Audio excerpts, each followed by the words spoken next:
وزیر ملا عبداللطیف منصور په یو غږیز پیغام کې ویلي دي چې پر کونړ سیند د بند جوړولو پلان لري او پر دې کار کوي چې څنګه پانګوال په یاده برخه کې کار کولو ته راوهڅوي. له دې وړاندې د طالبانو یو بل چارواکي ویلي و چې د ملا هیبت الله په ځانګړي حکم سره امر شوی چې طالبان باید پر کونړ سیند د بند جوړېدو چارې پیل کړي. خو طالبانو تر اوسه د دغې پروژې د پایل او عملي پلي کېدو په اړه هیڅ پلان او جزئیات نه دي شریک کړي. خو یاده چاره په اوس مهال کې څومره د امکان وړ ده. خپرونې ته ستړي مه شئ، زه هیلۍ اسد یم او د خپرونې میلمانه مو د طالبانو د اوبو او انرژۍ وزارت ویان ښاغلی مطیع الله عابد او د پوهنتون استاد او د اوبو برخې څېړونکی ښاغلی فضل الله اختر دي. تاسې دواړو ښاغلو ته هرکلی وایم. خپرونې ته ستړي مه شئ. زه خپرونه له ښاغلي عابد پیلومه. لومړیو کې څو دقیقې دوی سره خبرې کوو او بیا ښاغلي اختر خواته ورځو. عابد صاحب ډېره مننه چې راغلی خپرونې ته. ما په سریزه کې وویل چې په دې وروستیو کې دا یادونه کېږي چې ګواکې په کونړ کې په سیند باندې بندونه جوړېږي او یا د نورو بندونو یادونه کېږي، ولې جزئیات نه دي خپاره شوي، نه رسنیو ته راوتلي، نه په دې اړه تاسو کوم تازه جزئیات شریک کړي دي. ستاسې وروستي معلومات څه دي؟ دغه مسله تر کومه حده رسېدلې ده؟ پلان څه دی؟ تر اوسه څومره کار شوی په دې برخه کې؟ بسم الله الرحمن الرحیم نحمده ونصلي علی رسوله الکریم وبه نستعین. لومړی ستاسو قدرمن میلمه او ټولو قدرمنو لیدونکو ته السلام علیکم ورحمت الله وبرکاته. له تاسو مننه کوو چې موږ دعوت کړو. نو لکه څرنګه چې تاسو پوهیږئ د اوبو انرژۍ وزارت په افغانستان کې د اوبو د مدیریت او همداراز د انرژۍ د خدمتونو د وړاندې کولو مسؤلیت په غاړه باندې لري او په هر ځای کې د هېواد په هر ګوټ کې چې اړتیا وي چېرته چې بند جوړ شي او یا هم کانال ته اړتیا وي چې جوړ شي، د دې ترڅنګ چکډیمونو ته، استنادي دیوالونو ته او په ټوله کې د اوبو د مدیریت او همداراز د انرژۍ په برخه کې چې چېرته اړتیا وي دا پروژې پلي کړي او دا د اوبو انرژۍ وزارت مسؤلیت دی. البته تاسو د کونړ سیند په اړه هم پوښتنه وکړه. د اوبو انرژۍ وزارت تر دې مهاله پورې توانېدلی دی دا چې په کونړ سیند باندې په مختلفو ځایونو کې د بند جوړولو امکانات شته دي. د اوبو انرژۍ وزارت له لوري په 2 نقطو کې د 2 بندونو سروې ترسره شوې ده. لکه څرنګه چې تاسو پوهېږئ د دغه بندونو جوړول او د دغه بندونو سروې او ډیزاین کول ډېرو امکاناتو ته اړتیا لري، خو بیا هم د اوبو انرژۍ وزارت په ډېرو کمو او لږو امکاناتو سره په 2 نقطو کې د بندونو سروې ترسره کړې ده. سروې نه علاوه نور په دې برخه کې څه شی شوی دی؟ ستاسې هغه کوم پلان مو چې نیولی دی هغه برخه کې تر اوسه څومره کار شوی دی؟ د اړتیا له مخې کله چې چېرته یو بند جوړېږي نو لومړی باید د هغو بندونو سروې ترسره شي، له هغې وروسته بیا د بندونو یا پروژو ډیزاینونه ترسره کېږي.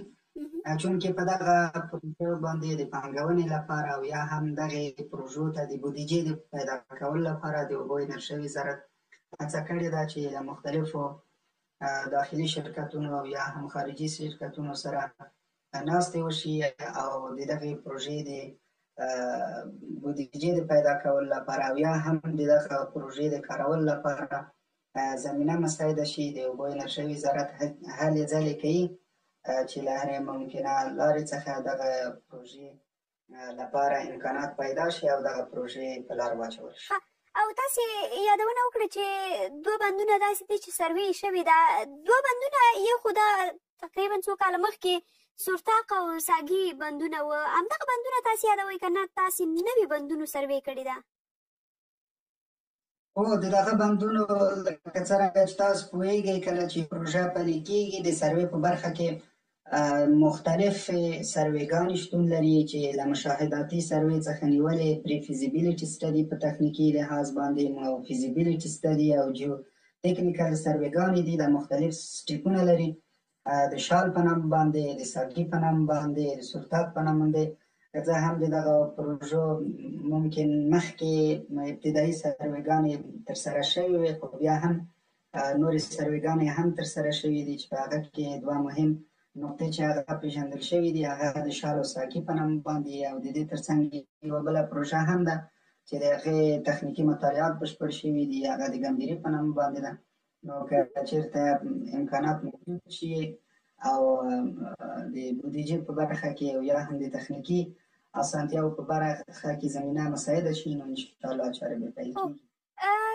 تخنیکي برخه کې مثلا موږ سره اختر صاحب دی هغوی به بهتر بحث ورباندې وکړي خو مخکې چې کوم بحثونه په دې برخه کې شوي دي هغه دا دي چې دغه ډول پروژې لوړو مالي امکاناتو او همدارنګه نورو بشري قوې ته اړتیا لري.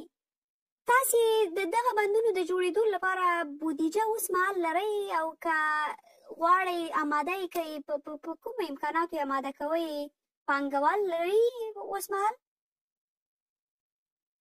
لکه څرنګه چې تاسو پوهیږئ او په افغانستان کې د اوبو د مدیریت کومې پروژې چې فی الحال روانې دي دا هیڅ چا هم د افغانستان اوسنیو اقتصادي حالاتو ته په کتو سره دا تصور نه کوو چې دغومره لویې پروژې به پلې شي او پلې کېږي. به تاسو پوهیږئ چې لوی بندونه ګټه اخیستنې ته وسپارل شول. د مثال په ډول په کابل ولایت کې د شاهروس بند دی، په د نیمروز ولایت کمال خان بند دی، په زابل کې عمري بند دی او دې ته ورته لوی نورې پروژې هغه تر کار لاندې دي. مثلا په فراه ولایت کې بخش اباد بند دی او لوی کانالونه لکه د خوشتېپې کانال، د شاهي کانال او د نهر سراج دې ته ورته نور کانالونه.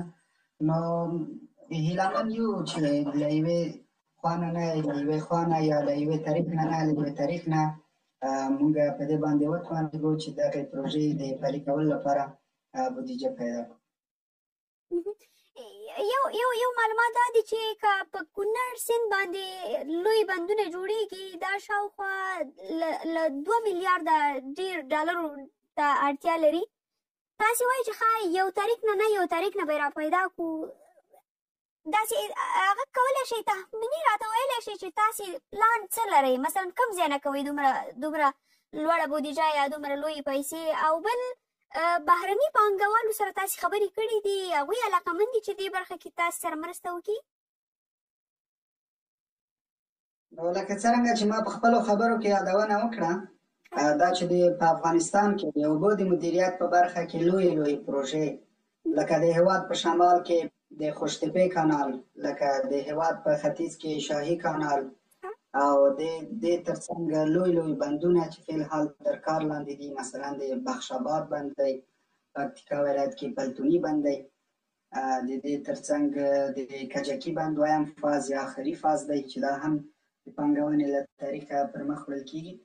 نو موږ هیله من یو لکه څرنګه چې دغه پروژو ته بودیجه پیدا شوې ده او امکانات پیدا شوي دي دغه نورو پروژو ته کومې چې د اوبو انرژۍ وزارت پلان دی او د هېواد په هر ګوټ کې چې بند ته اړتیا وي، کانال ته اړتیا وي او سربند ته اړتیا وي، چکډمونو ته اړتیا وي، نو انشاءالله دغه ډول پروژې به پیل کېږي. ښاغلی عبید، دغه د وزیر کلیپ چې رسنیو ته راوتلی دی دوی دا د کونړ په سیند باندې له بند جوړولو وروسته دا موضوع مې یادوي چې موږ ځینو بهرنیو پانګوالو سره خبرې وکړې خو ډېر ونه توانېدلو. بهرنیو پانګوالو سره مو خبرې کړې دي، توانېدلې یا هغوی علاقمند دي؟ لنډو کې راته ووایئ. هو بلکل تاسو پوهیږئ چې په افغانستان کې فی الحال د اوبو برخه کې یا هم د انرژۍ په برخه کې کوم لوی پروژې چې روانې دي، مثلا د 500 کیلو ولټ پروژه ده، مثلا د کجکي بند دی او مثلا ډېرته ورته نورې د سولر په برخه کې د باد په برخه کې کوم پروژې چې دي دا ټولې د پانګونې له طریقه هغه تر کار لاندې دي او که ملي پانګوال دي که بینالمللي پانګوال دي د هغوی د پانګونې په نتیجه کې ښاغلی عبید دا تاسو چې کومې پروژې یادوئ دا خو هغه دي چې تېر کې ورباندې کار شوی دی. زما پوښتنه دا ده چې دا اوس چې تاسې پیلوئ مثلا دا د کونړ د بند یادونه چې کېږي مشخصا دغې په اړه راته ووایئ چې په دې اړه کوم اقدام شوی دی؟ بهرني پانګوال حاضر دي؟ د اوبو انرژۍ وزارت رهبرۍ پخوا هم او د وروستیو کې هم له یو شمېر پانګوالو سره یا هم شرکتونو سره ناستې درلودلې دي، خو متاسفانه په ظاهري ډول باندې په لومړیو ناستو کې دوی لېوالتیا ښودلې ده چې دوی به په دغه پروژو باندې پانګونه کوي، خو تر دې مهاله پورې د دوی لخوا کوم مثبت ځواب نه دی راغلی. او یوه یادونه د هند کېږي، د هند یو حکومتي ویان څو ورځې وړاندې خبریالانو سره په یو کنفرانس کې د یو خبریال د پوښتنې په ځواب کې وویل چې دوی له افغانستان سره مختلفو برخو کې همکارۍ ته تیار دي او د اوبو د مدیریت په برخه کې هم دوی غواړي له افغانستان سره همکاري وکړي. په دغه برخه کې تاسې مشخصا هند سره خبرې کړې دي، هغوی علاقمند دي دا د کونړ د بند جوړېدو په برخه کې مرسته وکړي یا پانګونه وکړي؟ تر دې مهاله پورې خو موږ له چا سره خبرې نه دي کړې، خصوصا له هند سره. خو زموږ پالیسي دا ده چې موږ نه له چا سره د چا په خاطر دوستي کوو او نه هم له چا سره د چا په خاطر باندې دښمني کوو. موږ د خپلو ملي ګټو او منافعو په رڼا کې د هر چا همکارۍ ته لبیک وایو. او وروستۍ پوښتنه بیا کولی شم تاسو سره خدای پاماني وکړم او اختر صاحب ته ورشم، هغه دا ده چې د پاکستان د چترال سیند د اوبو اړولو پلان لري. البته دا څو میاشتو مخکې خبره ده چې دوی رسنیو کې یاده کړې ده. په دغه برخه کې تاسې معلومات لرئ، تاسې سره خبرې شوي دي؟ ځکه پاکستان خو په یوازې ځان دا کار نشي کولی، افغانستان کولی شي اعتراض وکړي یا افغانستان سره مشوره وشي. تاسې سره خبرې شوي دي په دې برخه کې؟ نو د نړیوالو اصولو په رڼا کې پاکستان دا حق نه لري چې د یو سیند مسیر تغییر کړي او د پاکستان اوسنیو سیاسي او اقتصادي وضعیت په کتو سره دوی به دغه پروژه پلي هم نه کړلی شي او په دې اساس باندې مناسبه نه ده چې موږ څه ووایو. ډېره مننه کور ودان چې راغلی، خبرې مو راسره وکړلې. درنو لیدونکو زه اوس د ښاغلي اختر خواته ورځم. اختر صاحب تاسې ستړي مه شئ، ډېره مننه چې منتظر پاتې شوئ. تازه موضوع او اساسي موضوع همدا د کونړ په سیند باندې د بند جوړېدو موضوع ده. تاسې د ښاغلي عبید خبرې مو واورېدې. افغانستان یا په ټوله کې د طالبان حکومت په اوس مهال کې دغه امکانات لري چې په کونړ سیند باندې لوی بندونه جوړ شي، او ستاسې په باور ستاسې هغه د معلوماتو په اساس باندې کومو شیانو ته اړتیا ده چې افغانستان وتوانېږي په دغه سیند باندې بندونه جوړ کړي او دغه اوبه مهار کړي؟ مننه ډېره زیاته. عبید صاحب په خپلو خبرو کې اشاره وکړه لکه څنګه چې د افغانستان لپاره د اوبو تنظیم او د اوبو بندونه یو حیاتي حیثیت لري د افغانستان د زراعت لپاره او د څښاک اوبو لپاره هم او دغه شان د صنعت لپاره هم ضرور ده چې دغلته بندونه جوړ شي تر څو دغه وچه کې راګیر هېواد چې د هغې د اقتصادي پرمختګ وکړی شي. راځو د اقتصادي نګاه نه زما په نظر دغسې پروژې چې هغه د میلیارډونو ډالرو هغه مصرف پرې راځي د مملکت لپاره اسانه نه وي د ټول نړیواله ټولنه هغې سره کومک ونه کړي. بیا د افغانستان په شان غریب هېواد چې ډېری خلک یې د فقر د کچې لاندې ژوند کوي او کار نشته، روزګار نشته، مثلا مشکله به وي چې په اوسني وضعیت کې افغانستان زما په نظر باندې په خپل سر باندې دا وکړی شي. اگر چې عبید صاحب ته وویل چې شاید نړیوال پانګوال دې ته دوی قانع کې هغه هم زه فکر کوم لږ مشکل ښکاري زما په نظر باندې، ځکه په تیر حکومت کې هم د افغانستان اسلامي جمهوریت کې دا خبرې روانې وې چې په داسې شریکو اوبو ته وایو یا هغه ده چې ګاونډیانو سره زموږ شریکې دي مثلا یا هغه طرف ته ځي په هغې باندې چې کله د پراختیایي پروژو هغه کېدله ابتدا کېدله نو نړیوال بانک او آسیایي پراختیایي بانک مثلا نورمال حالت کې د افغانستان نه دا غوښتل چې د ګاونډیانو نه یو NOC ورته وایي چې موږ اعتراض نه لرو هغه خط واخلي دي. او تاسو پوهیږئ چې هیڅ وخت کې په دې وخت کې مخصوصا نه په تیر وخت کې هم نه ایران نه مرکزي اسیا هېوادونه نه پاکستان د ته حاضر او نه حاضرېږي چې افغانستان ته NOC ورکړي. نو د بودیجې د نګاه نه که چېرته پانګوال وکړی شي چې مشکله ده زما په نظر دا به ښه شي. افغانستان فعلي اقتصادي حالت فکر نه کوم چې دا ایجاد کړي چې دا پروژه سرته ورسي او خدای دې وکړي چې زه غلط یم خو فکر کوم زموږ منابع محدودې دي اقتصادي نګاه نه.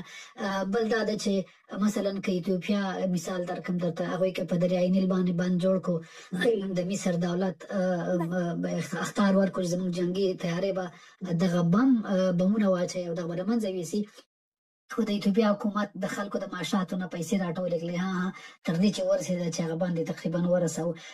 یو نیم کال مخکې یو جلسه کې د ایتوپیا صدر اعظم سره موږ ناست وو، ما ترې دغه پوښتنه وکړه چې کله مصر ویل چې دغه بند به موږ په بمونو والوځو چې هوبهو اخطار پاکستان هم ورکړی دی چې موږ لپاره ډېره اسانه ده چې دغه بند د منځه یوسو. نو هغه اخطار مې سم ورکړ. زما یاد شي شخصا ما ته د صدر اعظم د ایتوپیا ویل چې اوې خندل ویل اوس که موږ وغواړو چې دا بند والوځو مصر به د دې پیسې ورکوي. وجه دا ده چې که چېرته دا بند د منځه لاړ شي مصر غرقېږي د دې سره. نو هغوی زموږ نه ډېر اوس وارخطا دي چې خدای مکړه دا بند خراب نه شي چېرې. نو په افغانستان د دې لپاره چې داسې حیاتي پروژو ساتنه وکړي د افغانستان وسلوال یا دفاعي ځواک باید ولري تر څو د دغسې پروژو ساتنه وکړي. اقتصادي نګاه نه خو باید وي منظم شي خو دفاعي نګاه نه هم تر څو لکه تېرو ورځو کې چې پاکستان په کابل باندې حمله وکړه مثلا داسې خدای مکړه کېدی شي داسې زمونږ دغسې د فرضي کرښې خواوشا چې هغه زموږ تاسیسات دي هغه د منځه یونسي. نو په دفاعي ځواک باندې هم هغه په کار دی تمرکز په کار دی چې کار وشي تخنیک سره سره د باید اقتصادي منبع هم وکتل شي. تاسې ډېرو برخو ته اشاره وکړله که مثلا طالبان په رښتیا وغواړي چې دغه بند جوړ کړي او د دې لپاره په بودیجه باندې فکر وکړي په امنیتي هغه خوندیتوب او دا ټول شیان په نظر کې ونیسي بیا مشخصا مثلا کومې نقطې دي چې دوی باید په نظر کې ونیسي او هغه یو بل پسې تعقیب کړي او تر څو دوی وتوانېږي چې په کونړ باندې یا لوی بندونه یا واړه بندونه جوړ کړي. بل یو موضوع دا یادېږي چې که طالبان ونه توانېږي چې لوی بندونه جوړ کړي ولې واړه بندونه جوړولی شي دا د وړو بندونو او لویو بندونو یعنې څنګه یو هېواد توانېږي چې دا کنټرول کی یا دا پروژه مخ ته ویسي هغسې چېرته په فعلي حالت کې د اصلي مشکل زمونږ یا اصلي موضوع چې د هغه د اقتصاد دی یا د پیسو د کموالي دی یا نشوالي دی. په فعلي حالت کې افغانستان کولی شي د کونړ سیند باندې که تاسو وګورئ د پاس نه واخله تر لاندې په نقطې پورې چې ننګرهار ته د اوبه راکوزېږي د ارتفاع ډېر زیات فرق دی. بهترین اپشن هلته دا کېدلی شي چې هلته مایکرو هایډر پاور پروجیکټس جوړ شي دغه واړه توربینونه نصب شي اقلا دغه کولی شي په کم وخت کې په کم مصرف سره نسبتا کولی شي دغه هغه شي ولسوالیو په سطح باندې دوی برخه ورکړی شي ورته چې کله د بودیجه جمع کړی شي کولی شي په غټه بند کې هم دغه مصرف کې کوم نقطې چې مهم دي چې یو خو د نړیوال مخالفت سره مخامخ نشي بل په تخنیکي ډول باندې دغه پروژه په کامیابۍ سره سرته ورسیږي. موږ تاسو پوهیږو چې د کونړ په حوزه کې دومره ځمکه نشته دی چې هغه خړوبه شي مثلا یا د زراعتي ځمکه نسبي شاید ډېر کمه هغه برخه د ځمکې وي چې د اوبو لاندې راشي خو په عموم کې دغه اوبه صرف او صرف د دې لپاره استفاده کېدلی شي چې هغې باندې د توربینونه نصب شي.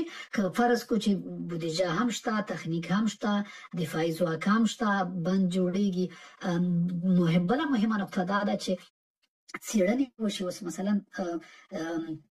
طالبانو وزیر صاحب اعلان وکړو خو ډېر جزئیات د بند یا د بندونو په اړه باندې نشته شاید هغه نقطه هم ولري امنیتي نقطه هم ولري زندانیان چې خامخا د هر شي افشا شي خو ضرور دا چې دغه څېړنیزه برخه موږ هغه کوو وارزو تر څو پاکستان لپاره سبا مونږ قناعت ورکړل شو یا نړیوالې ټولنې ته قناعت ورکړل شو. اوس مثلا یو نقطه په دې بند جوړونه کې شاید مونږ دا هم ولرو چې دې بند باندې لاندې په دغه اوبو باندې لاندې د پاکستان کې ورسک ډیم دی په پېښور کې. اوس د چاپ شوي راپورونو په اساس د ورسک ډیم تقریبا 85% پورې هغه ذخیره ډکه شوې ده د خټو نه دغه نه نو هغه د ذخیرې هغه نه لري. که چېرته دا بند جوړ شي دا د پاکستان سره کومک کوي هغه موسمي سیلابونه چې راځي د پشکال په وخت کې دا بند کولی شي دغه سیلابي اوبه ایسارې کړي تر څو هلته تباهي ونه کړي څومره موږ خو زراعت نه لرو دغه برخه کې دومره چې دا اوبه مصرف شي نو که موږ برق تولیدوو هم پاتې اوبه د ذخیرې ډکېدو نه وروسته پاکستان ته ځي او هغوی ته کومک کوي په دې کې.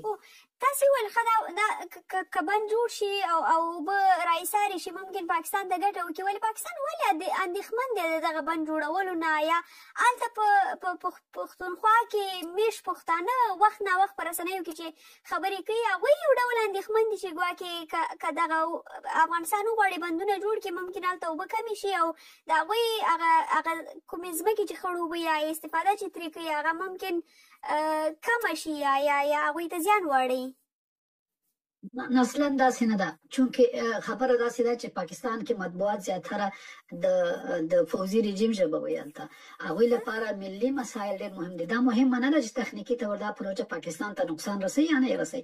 هغوی لپاره دا آباد افغانستان اصلا مشکل دی، هغوی لپاره خوشحال افغانستان مشکل دی. مثلا که زه دغه مثال راواخلم چې که چېرته دلته بند جوړ شي، خدای مکړه هلته نقصان جوړی، ولې چې په ګومل سیند باندې ګوملزام ډیم په وزیرستان کې جوړ شو، مثلا جنرال مشرف ته هغې افتتاح وکړله، هغوی ولې دا لازمه ونه ګڼله چې د افغانستان نه دا پوښتنه وکړي چې آیا په آینده کې 15 کاله 10 کاله کې تاسو په دې هغه باندې سیند باندې کوم پلان لرئ یا نه لرئ؟ دغه سرچینه خو د پکتیا او د غزني نه ځي، مثلا یا ورسک بند چې مثلا تر اوسه پورې د افغانستان سره کوم انکشافي پلان شریک شوی دی چې په دې باندې موږ بحث وکړو. تخنیکي طور که دغه اوبه موږ ایساره او دغلته په افغانستان کې دینه برق تولیدېږي، نور استفاده خو نشته. دې ته په انګلیسي کې نن کنزمپټیو واټر یوز وایي، لکه نه مصرفېدونکي اوبه دي، اصلا مصرفېږي نه په افغانستان کې. صرف دا ده چې یو توربین ته حرکت ورکوي او نسبي اوبه که چېرته هغه شي زراعت لپاره، دغونه زراعت خو دغلته نشته دی. نو دغه قناعت لپاره موږ ته پکار ده چې علمي څېړنې وکړو تر څو هغه باندې علمي استدلال وکړی شو موږ د ګاونډیانو سره، مخصوصا د پاکستان سره. که نه متاسفانه که تاسو کتلي یم په تېرو کلونو کې هر هغه شخص که داخلي او که خارجي و د افغانستان په آبي زیربناو کې که کار کړی، که انجینر و شهید شوی دی، ترور شوی دی، ډېر داسې مثالونه موږ لرو، که نه د پاکستان سره بلکې د ایران سره هم د مرکزي اسیا سره هم دغه مشکلات موږ لرو. نو مشکل دغلته اصلا د اوبو نه دی، چونکې ګوملزام ډیم که هلته نقصان نه جوړوي، دغلته د کونړ ډیم هم پاکستان ته نقصان نشته دی. نو دغه شیان باید په علمي توګه دوی ته جواب ورکړل شي، او دا شیان هغه وخت کې موږ کولی شو چې موږ سره علمي هغه وي، تحلیلونه وي، په داسې مطالعات موږ ولرو چې تاثیر د دې نشته. موږ اصلا اوبه نه وتلو، یو ځل چې هغه کپاسټي یا ظرفیت د دې بند پوره شو، نو اوبه هماغسې روانې دي او کولی شي په هغه سیزن کې چې هغوی ته د آبیارۍ لپاره ضرورت دی افغانستان اوبه پرېږدي مثلا. نو زه فکر کوم په ټوله کې په تخنیکي نګاه نه پاکستان ته د دې مشکل نشته دی. مشکل هماغه دی چې افغانستان کې آبادکاري کېږي، هغوی اصلا د دې سره مخالف دي. ډېره مننه اختر صاحب. بېرته تاسو ته راځم. موږ په ټولنیزو رسنیو کې یوه نظر پوښتنه شریکه کړې وه چې آیا طالبان حکومت د دې توانایي لري چې په کونړ سیند باندې بند جوړ کړي؟ په دې کې 22 سلنه خلکو ویلي هو او 23 سلنه نورو بیا ویلي چې نه. همدارنګه یو شمېر زموږ څارونکو موږ ته تبصرې پرېښې دي، زه یې 2 تبصرې راخلم. د مجيب الرحمن په نوم یو کس ویلي بالکل د اوبو د کنټرول وړتیا او ظرفیت لري، خو په دې شرط چې ګاونډیان او متحدین امنیت په برخه کې مرسته او لاسنیوی وکړي. د امین الله منځي په نوم یو کس ویلي دا ډېره لویه پروژه ده، لوی مصرف غواړي، فکر نه کوم او حالاتو ته په کتو توان نه لري. اختر صاحب تاسې که څه هم اشاره وکړه چې پاکستان ته په تخنیکي برخه کې ستونزه نه اړوي، خو یوازې په دې خاطر چې افغانستان سره دوی سیاسي ستونزې لري نه غواړي چې افغانستان خودکفا شي او یا په دې برخه کې پرمختګ وکړي. دغه د مثلا که افغانستان نو غواړي چې بندونه جوړ کړي په دې برخه کې خودکفا شي، څنګه مثلا داسې یو پالیسي جوړولی شي یا داسې یو تخنیکي ټیم یا هغه تخنیکي ژبه د دې پیدا کولی شي چې پاکستان ته د دې قناعت ورکړي یا په نړیواله ټولنه کې دغه ژبه ولري او هغوی ته قناعت ورکړي او پانګوال وهڅوي چې راشي او دلته بندونه جوړ کړي؟ مننه. یو خبره ده چې افغانستان لپاره په اوسني حالت کې اوبه واحده منبع ده یا زراعت واحده منبع ده چې زموږ اقتصاد پرې ولاړ دی، بدبختانه یا خوشبختانه. خو متاسفانه هغه اوبه زموږ په کنټرول کې نه دي. تقریبا زموږ د اوبو تقریبا شاوخوا 30 سلنه برخه موږ استفاده کوو په افغانستان کې، 20 سلنه ګاونډیان ته ځي. که تاسو تیرو 40 کلونو یا تیرو 10 کلونو تاسو وګورئ د افغانستان د اوبو په اړه که چېرته کوم تحلیل شوی دی، اکثره وختو کې د خارجیانو کړی، داخل کې نشته. وخت چې زمونږ لپاره اولیت نه دی، په خوله وایو، په احساساتو قوي یو ماشاءالله، هدف دا دی چې په هدفي توګه د افغانستان په علمي سیستم کې په علمي اداراتو کې تمرکز په دغه برخه باندې نشته. اوس که تاسو پاکستان ته وګورئ هغه دغه لهجه یا دغه ټرمینالوژي دغه قوت لري، یا ایران مثلا هغوی ټول پوهنتونونه داسې کادرونه فارغوي چې تخصصي برنامې د اوبو تنظیم د سټلایټ د لارې د مختلف قسم برنامې لري چې هغې متخصصین وړاندې کوي، او هغه نه تنها په پاکستان او یا ګاونډي ملکونو کې بلکې بهر خارجي اروپا او هغه کې کارونه کوي په دغه بخش کې. متاسفانه په افغانستان کې تمرکز لږ نه څه ډیر زیات کم دی. هدف مې د پوهنتونونو نه دی چې داسې مشخصا برنامې ولرو موږ تر څو هغه کادر وروزو. زه لنډ مثال ورکوم، د طالبانو خارجه وزیر تللی و هند ته، هند سینه وټپوله چې موږ افغان محصلینو ته بورسونه ورکوو. که چیرته د اوبو انرژي وزارت واقعا غواړي چې په دغه برخه کې کادر ولري، زما په نظر د یو برابر سهمیه د دغه بورسونو باندې باید خبره وشي چې مشخصا په ریموټ سنسینګ او د اوبو د تنظیم په بخش کې ځوانان وروزي. تخنیکی برخه کې، ټولنیزه برخه کې موږ څه نه څه هغه لرو ماشاءالله ښه دي. تخنیکی برخه کې ځوانان وروزي او هغه بیرته راشي د وطن ته خدمت وکړي. په هغه صورت کې چې دوی څېړنې وکړي، دوی کار وکړي دغلته، هغه ساینسي او علمي اساس پیدا کړي، موږ کولی شو د میز په سر باندې پاکستان سره بحث وکړو. که ونه لرو موږ دغه ژبه ونه لرو، موږ نه نړیوالې ټولنې ته قناعت ورکړلی شو، نه ګاونډیانو ته ورکولی شو. دا ډېره زیاته مهمه ده چې په دې باندې باید خصوصا تمرکز وشي چې تخصصي کادر وروزل شي په دې برخه کې. اختر صاحب وروستۍ موضوع هغه دا ده چې پاکستان دا څو میاشتې مخکې ما عابد صاحب سره دا موضوع یاده کړله، هغوی ویلي وو چې موږ غواړو د چترال د سیند نه مستقیما د تونل له لارې پاکستان ته یا د سوات حوزې ته دغه اوبه واړو، دا د کونړ سیند. دغه پروژه فکر کوئ عملي کېدونکې ده؟ که عملي کېږي د افغانستان لپاره دا څومره د تشویش وړ ده؟ اول هغه خبرونه ما کتلي دي، هغې چې د کوم سنجش کړی دی، اندازه یې لګولې د بودیجې چې هغې ته ضرورت دی، هوبهو کیس همغه تقریبا دی. پاکستان اوسني حالت کې قرضدار دی. هغوی فکر نه کوم په راروانو 15 کلو کې حتی وتوانېږي چې دغه بودیجه برابره کړي. یو خدا خبره ده. نړیواله ټولنه که چېرته نړیوال بانک یا آسیایي پراختیایي بانک په دغه کې پیسې مصرفوي، اول خو نه مصرفوي چونکې افغانستان متضرره کېږي، خو که احیانا داسې یو قدم اخیستل کېږي افغانستان مکلف دی چې شکایت وکړي د هغې په اړه باندې، نو بیا دغسې نړیوالې ادارې نشي کولی هلته مصرف وکړي. درېیمه برخه دا ده چې دا شاید یو د فشار لپاره هم د خبرونه دوی نشر کوي چې افغانستان د فشار لاندې راولي، حالانکه زموږ ډېر زیات انحصار په هغه اوبو باندې نه هم شته، خو هغه طبیعي بهیدا د اوبو دوی نشي کولی د نړیوالو قوانینو، که هغه د هلسینکي اصول دي، که د برلن اصول دي، او که یا نور نړیوال قوانین دي، د هغې د رویه دوی نشي کولی دغه اوبو په افغانستان بندې کړي او یا هغې ته انحراف ورکړي تر څو د سوات سیند سره یو ځای کړي. نو خلاصه دا چې پاکستان خپله دا ظرفیت نه لري او شاید د یو اعلان د خاطره سیاسي فشار راوړلو لپاره دوی داسې اعلان کړی. نو فکر نه کوم کم وخت کې دغه پروژه عملي شي. ډېره مننه اختر صاحب، کور ودان چې راغلی خپرونه کې مو راسره برخه واخیسته. درنو لیدونکو له تاسې هم مننه چې تر دې دمه مو راسره خپرونه تعقیب کړه. تر بله دا چې په بله خپرونه کې تاسو ته زریږو، په لویه بخښونکي خدای مو سپارو. د خدای په امان.